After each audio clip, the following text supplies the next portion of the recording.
আসসালামু আলাইকুম রহমতুল্লাহ।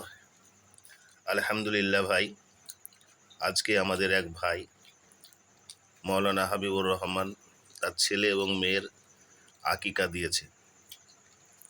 তার গোশ আমরা পেয়েছি এবং আলহামদুলিল্লাহ কাচ্চি বিরিয়ানি করেছি। তো কাচ্চি বিরিয়ানি বেশ গোশত একবার সফট হয়ে গেছে, আলুও সফট, খুব সুন্দর খেতে সুস্বাদ আমরা করেছি। আলহামদুলিল্লাহ আমরা পরিবার নিয়ে খাচ্ছি।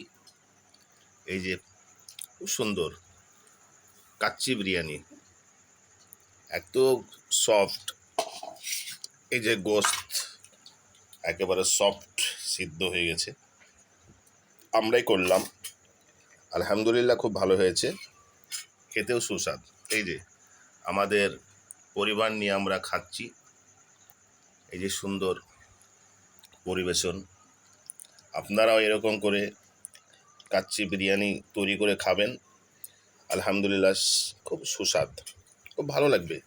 এই যে আমরা নর্মাল বিরিয়ানি দোকানে বাজারে কিনে খাই, তো তার চেয়ে অনেক উন্নত মানের। আলহামদুলিল্লাহ এরকম আকিকার গোশ যদি পান তো এরকম করে কাচ্চি বিরিয়ানি করে খাবেন। আর যদি মনে হয় কেনার সামর্থ্য থাকে তো কিনে খাবেন। তো যাই হোক, আমি এই পর্যন্ত আমার ভিডিও শেষ করলাম। আসসালামু আলাইকুম ওয়া রাহমাতুল্লাহ।